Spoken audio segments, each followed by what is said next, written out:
Kisugu, tuendelee hapo. Juzi katika uwanja wa Isamuhyo tulizungumza na moja ya taarifa ambayo ulinipa ni kuhusiana na uwanja kufungiwa. Ulinidokezea tu kwamba kuna uwanja utafungiwa Sokoine, na kweli hapo jana tumeshuhudia uwanja umefungiwa Kisugu. Hii unasemaje? Na hii na maana huyu ndio Kisugu harisi. Huyu ndio Kisugu mwana Dar es Salaam. Huyu ndio Kisugu wa Simba. Kuna muda watu unapozungumza kwenye mic hivi sio kila jambo uchukulie poa tu. Mimi naamini mtanange, Simba ni klabu kubwa. Yawezekana ndani ya bodi, yawezekana ndani ya chama cha mpira wakawepo watu wa Simba katika vitendo ambavyo vinafanyika vinawaumiza. Inawezekana ndani ya bodi, inawezekana ndani ya shirikisho la mpira wa miguu Tanzania wako watu wa Yanga, kuna maamuzi mengine yanakwenda kufanyaje, yanawaumiza. Tunapoamua kutengeneza mpira wetu lazima tutengeneze kwa maslahi mapana ya taifa hili. Leo hii Salome, nchi hii 2027 inakwenda kuandaa mashindano ya AFCON. Tunaposema ni kumuunga mkono Mheshimiwa Rais wa Jamhuri ya Muungano wa Tanzania, maana yake lazima tusimame kwenye ukweli na uwazi. Naamini wakati juzi tunazungumza katika uwanja wa Meja Isamuhyo, hata wewe Salome, wakati unaniangalia appearance ya sura yako, niliamini unaona kwamba kitu ambacho ninachokizungumza sio sahihi. Leo uwanja wa Sokoine umekwenda umefungiwa. Uwanja ule uliokwenda kufungiwa wiki moja iliyopita, Azam Football Club amecheza pale.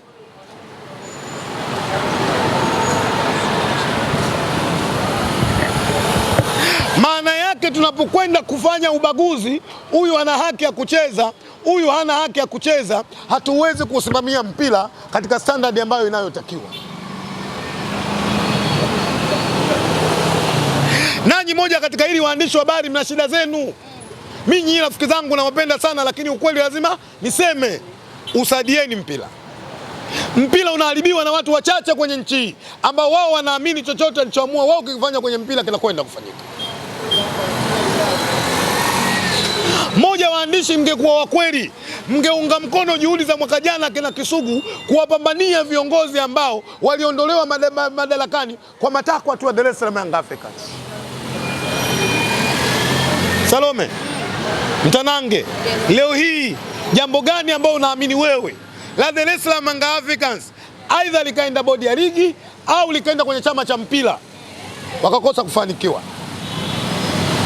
Kwa hili lilikuwa ni takwa la Yanga. Kuna muda watu wanafanya maamuzi kwa hofu, kwa kuiogopa kwamba tukikosa tukifuata mstari, maana yake adhabu nyuma itafanyaje? Itakuja.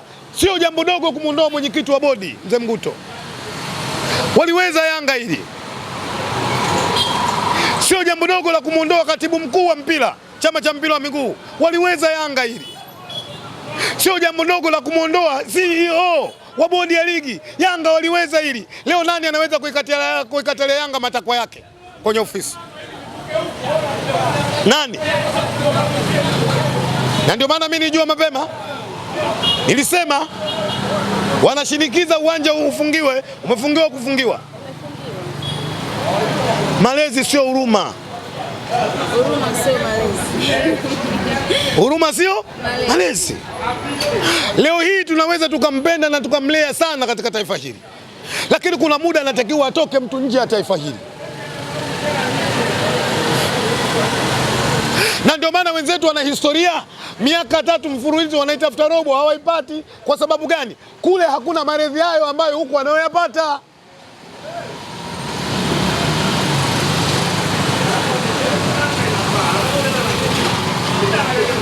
Kisugu, ulizungumza taarifa na ikawa ni ya kweli. Hii taarifa uliipata wapi Kisugu?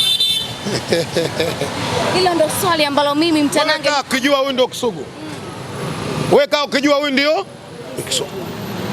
Na hii inakuwa ina maana gani sasa Kisugu? Kwa sababu hili ni moja ambao lilitaja limepelekwa na bado wamepeleka swala la Selemani Mwalimu na mambo mengine ambayo wanahitaji majibu. Hii ina maana gani? Nimesema muda sio mrefu mpira wetu unaharibiwa kwenye nchi. Na ndio mwanadamu wa kwanza, nimeshazungumza mara nyingi hili. hawataki kunielewa.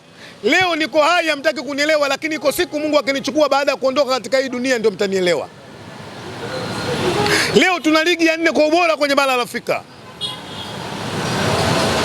Hatukufika pale kwa bahati mbaya. Kuna watu wanaamini ubora wa ligi yetu ni kweli umechangiwa na rais wa shirikisho la mpira wa miguu Tanzania Wallace Karia. Kuna watu wanaamini kufika wa 4 kwa ubora si taifa amefaidika Karia. Sio kweli. Kuna watu wanaamini mpira wa Karia wanatengeneza standard ya kwenda kuharibu kwa sababu ya kumkomoa Karia. Mpira ukifanikiwa taifa limefanikiwa. Leo hii kuwa ligi ya 4 kwa ubora, angalia namna ambavyo shirikisho la mpira wa miguu barani Afrika linavyotuamini na kutupa matamasha makubwa kwenye nchi yetu kwa sababu ubora wa standard ya football yetu. Lakini kuna watu hawakubali na hawataki kuiona hii hali. Wako 8 tu kwenye nchi, 8 tu ambao hawakubali. Kisugu 8 ambao hawakubali. Wako 8 tu. Ambao ni kina nani? Hawa ndio wanapambana kuharibu football, taswira ya mpira kwenye nchi. Na wallahi iko siku nitawataja. Siwaogopi. Iko siku nitawataja. Siwaogopi. Kwanza naamini ujio wa siku moja kwenye dunia na naamini uondokaji wa siku moja kwenye dunia. Hayuko mlinzi atakayelinda dunia. Lakini Kisugu, sitafumbia macho kuwaona watu wachache wanaharibu kwenye mpira huu. Watu zaidi ya milioni 60 wasifaidike kwenye mpira huu kwa sababu watu 8. Mimi nitasema kwanza, Mungu mpaka sasa hivi ameonyesha mapenzi makubwa kwangu Salome. Wako watoto wamezaliwa leo na wameshaondoka leo kwenye dunia, hawaijui dunia, hawajaifaidi. Kisugu chakula chumvi. Nini ambacho sikijui? Wewe uone Mungu kanipa ofa. Niwavumilia watu wachache wanaharibu mpira kwenye nchi. Rais wa Jamhuri ya Muungano wa Tanzania mama yetu anapambana usiku na mchana. Mabilioni ya pesa anaweka kwenye football. Anafanya uwekezaji. Nchi tunaaminika 2027 tunaandaa mashindano AFCON. Vipi tuwafumbie macho watu 8 wanaoharibu mpira kwenye nchi? Leo akisema wao uwanja wa Sokoine, watu wanakwenda Sokoine. It's not fair. Kisugu mmoja. Sina mashaka, niko vizuri, niko imara. Mikoa Kisugu, hapo jana Young Africans wametinga hatua ambayo nyie pia mmetinga ya 16 kwenye CRDB. Magoli 7-1. Ali Shabani Kamwe baada ya mchezo akazungumza, akasema wale wasingetuma watu waende kuoga katikati ya uwanja wakiwa watupu, hizi chuma ndo zilikuwa za kwao, akiwa anamaanisha Simba kule Zanzibar. Moja kazi yake kijana wangu Ali Shabani Kamwe, ili aishi lazima aseme. Lakini moja katika watu ambao wanasema kupitia mdomo wake ukubaliane na nafsi yake ni Ali Shabani. Kwa namna gani? Ali Shabani Kamwe asiri mwenyewe ni mjua mimi. Ndani ya nafsi yake anamkubali Aura, moja katika wachezaji bora Aura. Ndani ya nafsi yake anakubali moja katika wachezaji bora Innocent Liemba. Miaka 4 iliyopita Ali Shabani Kamwe ni mjua mimi. Simba wanafanya usajili wa Patrick Pili. Anawaambia waandishi wa habari kwenye place katika uwanja Benjamin Mkapa, kuna sweka amesajiliwa kwenye nchi hii atakuja kusumbua. Lakini imekuwa sio story kwa sababu Yanga wana jambo lao, ndio siku Yanga wanafanya jambo lao katika uwanja Benjamin William Mkapa. Kwa hiyo maana yake nini? Ali wachezaji bora anawajua. Ali kilichomnusuru Zanzibar asikatwe mkia anakijua. Laini wani amekwenda kuiokoa Yanga, Ali anajua. Lakini kuna msemo anasema siku zote jasiri haachi mavala. Leo yuko kimya. Jana kuna mwamba imepigwa mbele akachukua na mkono kajipasia kwenye mguu kafunga. Ukizoea kula vya kunyonga utaendelea kula vya kunyonga. Wewe kuona Salome, ngoma imepigwa ile mwamba kauchukua kwa mkono pap, kajipasia katia mguuni kaweka ndani. Nikaangalia mtoto wangu akasema baba yule kashika, nikamwambia soma la kwanza kwa Yanga alianza misitambwe. Kufunga kwa mkono. Huu ndo mwamba Kisugu Mavara ametulia na viswali vyake vya uchokozi. Lakini Kisugu wanasema toka wametoka kucheza na nyie Simba mpira wao umekuwa mkubwa sana kwenye timu zingine, hivyo ndio maana wanasema kwamba nyie mlitumia imani za kishirikina kuweza kuwazuia, bila hivyo ingekuwa ni dhahama kwa upande wenu. Nenda kamwambie sisi sio vilima, sisi ni people. Mtakutana, tunakutana na wao. Simba standard yake ni 40%. Mechi ya Zanzibar tunapokutana nao mara ya pili, standard ya Simba itatoka kwenye 40% itakwenda kwenye 60. Kama 40 refa ndo kawasaidia, nani 60 atawasaidia? Kumbe kazi bado wanayo. Nenda kawaambie Nyie sio vilima, sisi ni people. Tutakutana.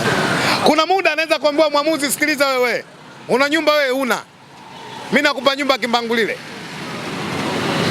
Sasa miezi 6 na nyumba Kimbangulile, wewe Ngwale chukua filimbi kaamue. Kisugu, sikupata view yako ya kama umeshakuuliza. Wanaandika pia ile mechi mlitoka sare na unaona mechi ya nyuma alishinda, mechi inayofuata pia ameshinda magoli mengi. Kwamba kuna mambo ya uchawi, lakini pia kwenye ripoti umepewa adhabu kutokana na ishu ya uchawi. View yako ni ipi? Kwa nini mnafanya haya mambo kama club? Kwanza hakuna kwenye ripoti inosema Simba alihukumiwa kwa sababu ya uchawi. Ndio, kasome vizuri alafu uje kuniuliza hilo swali. Kuna viashiria vya ushirikina. Viashiria, kiashiria ni jambo lilokamilika. Si ile ambayo aliyegundua nani katika viashiria? Duchu alikuwa. Unapokwenda kuzungumzia viashiria, mimi naamini Mavara niulize maswali yalikuwa msingi. Niulize kwa nini Suleiman Mwalimu kafungiwa, kwa nini Baka hajafungiwa? Ngoja tulia. Niulize kwa nini Suleiman Mwalimu kafungiwa, kwa nini Baka hajafanyaje? Hajafungiwa. Tunachosema na tunachoamini wana Simba, wao wanahesabu wametufunga mara 6 mfululizo, tunakubali. Lakini sisi tunaamini zaidi ya mara 5 kuna dhuluma imefanyika, sheria 17 haikwenda kufanya kazi vizuri. Na niwahi kusema miaka 3 iliyopita kwa ushahidi, Dar es Salaam Young Africans, watani zangu hawa, ndio timu inaongoza uwanjani marefali kufungiwa kwenye mechi zao. Hiyo Kisugu tumemaliza. Hiyo ulitaki kumbe. Ya viashiria vya ushirikina kwenye ligi ya kwetu. Mpira wetu umekuwa sana barani Afrika. Ligi namba 5 kwa ubora barani Afrika. Kwa nini kuna viashiria vya ushirikina na kwa nini mlivifanya? Kwa sababu kwenye kamati pia ilitoka hiyo. Unapozungumza viashiria unamaanisha nini? Twende kwenye maana halisi ya viashiria. Kwanza viashiria hili neno la Kiswahili, neno la kigeni, neno la namna gani viashiria? Ili mimi niweze kulijibu kwa ufasaha, mrudishie yule maiki. Kuna vitu mchezaji wa Simba alikuwa anamwaga vitu uwanjani na kwenye ripoti wameandika viashiria vya ushirikina ambao vilikuwa vinafanywa na klabu ya Simba. Hoja yangu inapokuwa mimi nataka tafsiri halisi la neno viashiria. Kabla hujasoma, wewe si mwandishi, mimi nataka tafsiri halisi. Nisikilize. Vinaonyesha imani za kishirikina, vitu ambavyo vinapingwa na mpira wetu. Kwa nini mnafanya? Wao wameviona vitendo vinavyoashiria sio sahihi kwamba vimefanyika, vinavyoashiria nini kusudi. Twende taratibu Ngware, twende taratibu. Ya imani za kishirikina. Aniye tafsiri ni nani? Kamati. Imetafsiri nini? Kwamba mchezaji wenu alikuwa anafanya vitu ambavyo vinatafsiri. Baada ya kuona hiyo tafsiri wakaenda kufanyaje? Wakampa adhabu. Wako sahihi au wako sahihi? Wako sahihi. Tunakubaliana mimi na wewe wako sahihi. Tunakubaliana sawa? Wako sahihi. Na kusema goli lile halali, wako sahihi au wako sahihi? Wako sahihi. Kwa hiyo nendeni mkamwambia Alikamwe kakosea nini Mavara kwa majibu yako. Ngoja. Twende taratibu. Ngoja twende taratibu Mavara. Tunasema wako sahihi katika kile ambacho walichohukumu. Kama tunakubaliana wako sahihi, nasema nimekubali wako sahihi. Wako sahihi. Sawa, wako sahihi. Sawa. Swali Mavara. Waliposema goli hili halali, wako sahihi au wako sahihi? Kamati wako sahihi. Mavara, mbona unamwambia maneno? Kama kamati wako sahihi kusema hivi goli halali, njoo kae huku kwenye maiki umwambie Alikamwe kaukosea mpira kwenda kuwazodoa kamati aliyakuwa wako sahihi, njoo. Lakini lakini Mavara, njoo. Wewe umejibu, umenisaidia na tumekubaliana kwamba kamati walichokiona wako sahihi kwenye kuhukumu. Maana yake tunaamini kwamba kamati ina mamlaka kutoa hukumu kwenye football. Makamati ina uhalali wa kuzungumza hicho cha fanyaje cha kuzungumza. Mavara, niko na wewe. Walipozungumza hili goli sio goli, wako sahihi, wako sahihi? Kwa mujibu wa kamati wako sahihi. Wako sahihi. Sasa njoo kumzodoe msemaji aliyesema kwamba wako sahihi kuzungumza ile goli. Njoo. Kwa hilo la Mavara, njoo Mavara. Hebu mwandishi, geuza kamera watu wamuone Mavara. Kisugu umenikwepa. Nataka unijibu kwa nini? Geuza kamera watu wamuone Mavara. Tunachosema sisi tunakubali, kwa sababu binafsi sijui tafsiri sahihi ya viashiria. Wamesema kishirikina. Nasema hivi, hii za kishirikina kwenye mpira wetu. Tafsiri sahihi wamelitumia neno nini pale kwenye kuandika? Viashiria. Tafsiri sahihi ni nini? Lugha gani hapa imetumika? Yes, tafsiri. Sasa wewe katafute maneno sahihi. Kwa sababu alionekana